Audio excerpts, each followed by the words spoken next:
15 मई की शाम नवादा जिले के हिसुआ थाना क्षेत्र में एक छोटी सी लड़की की जिंदगी एक भयावह घटना का शिकार हो गई। रिया कुमारी पढ़ाई और अपने भविष्य को लेकर सपने देख रही थी। अपने प्रेमी आशिक कुमार के साथ घर से अचानक लापता हो गई। रिया का घर, उसके परिवार और पूरे इलाके में सनसनी फैल गई। रिया के लापता होने के बाद उसके परिवार वालों ने उसकी तलाशी शुरू कर दी, लेकिन हर कोई व्यर्थ साबित हुआ। उनके दिलों में बेचैनी का अंधेरा घना होता गया। वो नहीं जानते थे कि रिया की जिंदगी अब वापस नहीं आएगी। 6 दिन बाद कर्नाटक के बेंगलुरु शहर के चंदपुरा रेलवे स्टेशन के पास पुलिस ने नीले रंग की ट्रॉली बैग बरामद की। जब पुलिस ने उस बैग को खोला तो उसमें एक लड़की का शव था।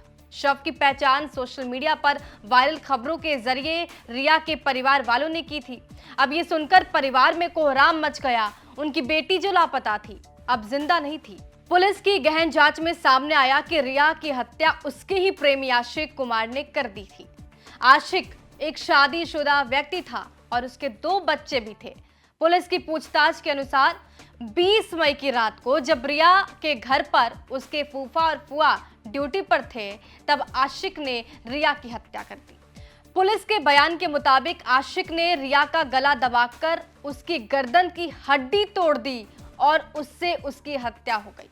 यह हत्या इतनी बेरहमी से हुई कि सुनकर किसी का भी रूह कांप जाएगा। हत्या के बाद आशिक ने अपने दोस्तों को कमरे में बुलाया और कहा कि रिया ने आत्महत्या कर ली है। साथ ही धमकी दी कि अगर वो ये बात स्वीकार नहीं करेंगे तो सबको फंसा दिया जाएगा। आशिक के फूफा ने उसे शव छिपाने की सलाह दे दी। आशिक ने खिड़की का शीशा अंदर से तोड़ दिया ताकि लगे कि ये बाहर से तोड़ा गया, लेकिन पुलिस ने कांच का टुकड़ा बाहर पाया, जिससे ये स्पष्ट हो गया कि शीशा अंदर से टूटा था। फिर आशिक और उसके साथियों ने शव को नीले ट्रॉली बैग में रखकर ओला कार से बेंगलुरु के चंदपुरा रेलवे स्टेशन के पास ले जाकर रेलवे लाइन के किनारे फेंक दिया। अगले दिन सुबह बेंगलुरु के सूर्यनगर थाने की पुलिस ने शव को बरामद किया। पुलिस ने हिसुआ थाना क्षेत्र के राहुल नगर गांव में घेराबंदी कर आशिक समेत 7 आरोपियों को गिरफ्तार कर लिया। आरोपियों में आशिक कुमार, उसके फूफा मुकेश कुमार, फुआ इंदू देवी और 4 अन्य युवक शामिल हैं। सभी आरोपियों को बेंगलुरु पुलिस के हवाले कर दिया गया है। दिनांक 23 मई को एक किडनैपिंग के लेकर हिसुआ थाने में एक कांड दर्ज हुआ है, जिसमें 24 अगले ही दिन एक सूचना प्राप्त हुई कि बेंगलुरु पुलिस के द्वारा एक शव बरामद किया गया है। सोशल मीडिया के माध्यम से जो परिजन हैं उन्होंने पहचान किया कि उम्मीद है कि जो शव जो प्राप्त हुआ है उन्हीं के बेटी का है। तो इसी संदर्भ में हिसुआ थाने के द्वारा सूर्यनगर थाना बेंगलुरु के द्वारा संपर्क किया गया एवं कंफर्म किया गया कि बॉडी जो है उसकी शिनाख्त की गई।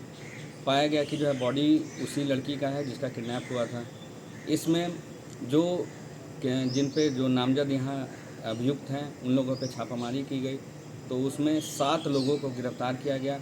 उनसे पूछा गया एवं पता किया गया, तो अभी तक जो बात सामने में आई है 20 मई को अभियुक्तों के द्वारा उसकी हत्या कर दी गई एवं शव को छुपाने के दृष्टिकोण से एक सूटकेस में पैक करके एक रेलवे स्टेशन के पास जो है शव को ट्रॉली बैग में फेंक दिया गया।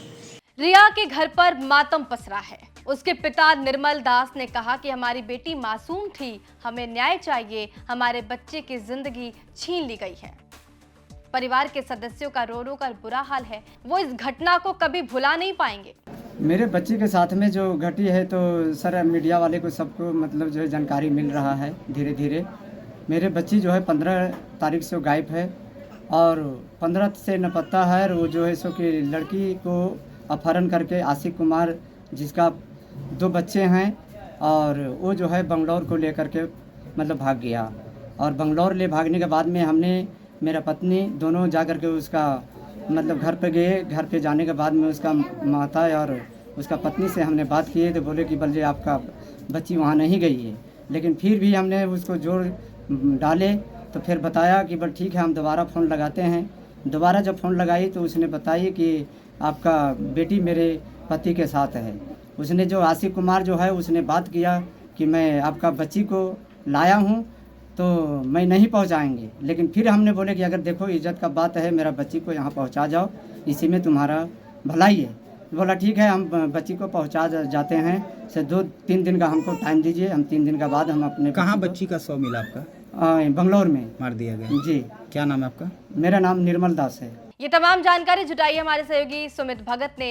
रिया की हत्या केवल एक अपराध नहीं बल्कि एक चेतावनी है कि हम समाज के कमजोर वर्गों की सुरक्षा कैसे सुनिश्चित करेंगे। जब कोई नाबालिग अपनी जिंदगी के सबसे नाजुक दौर में इस तरह की त्रासदी का शिकार हो तो ये हम सब के लिए एक गंभीर संदेश है। नमस्कार।